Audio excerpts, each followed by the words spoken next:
রাজধানীর উত্তরায় একটি বিলাসবহুল রেস্টুরেন্টের আড়ালে চলছিল অবৈধ পানশালা বা বারের রমরমা ব্যবসা। বাইরে থেকে দেখতে সাধারণ রেস্টুরেন্ট মনে হলেও ভেতরও পরিবেশ ছিল সম্পূর্ণ আলাদা।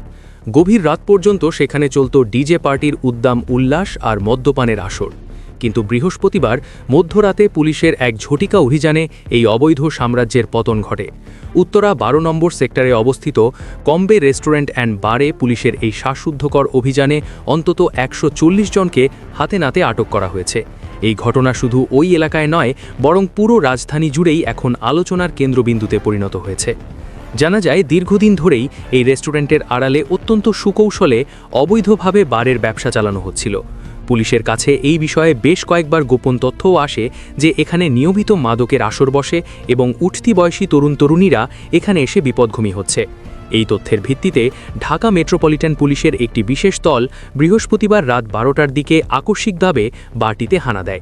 পুলিশের উপস্থিতি টের পেয়ে ভেতরে থাকা মদ্যপ্রাণ ব্যক্তি ও স্টাফরা পালাতে চেষ্টা করলেও পুলিশ আগে থেকেই চারপাশ ঘিরে রাখায় কেউ পালাতে পারেনি।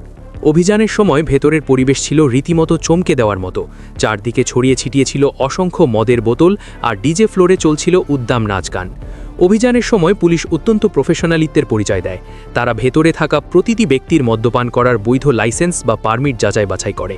যেসব ব্যক্তির কাছে মদ্যপানের বৈধ লাইসেন্স ছিল, পুলিশ তাদের সতর্ক করে তাৎক্ষণিকভাবে বার থেকে বেরিয়ে যাওয়ার সুযোগ দেয়।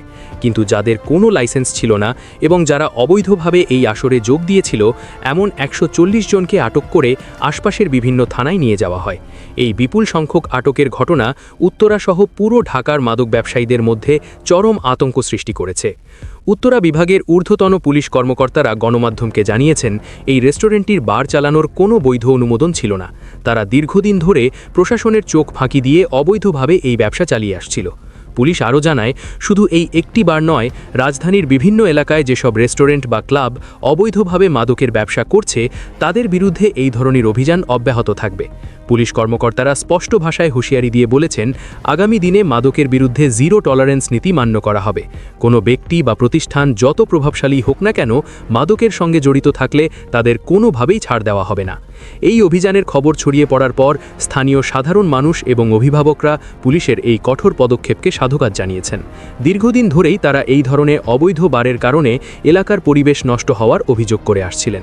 একটি সুস্থ সমাজ গঠনে এবং যুব সমাজকে মাদকের ভয়াল থাবা থেকে রক্ষা করতে পুলিশের এমন অভিযান যে কতটা জরুরি, তা এই ঘটনার মধ্য দিয়েই আবারও প্রমাণিত হলো।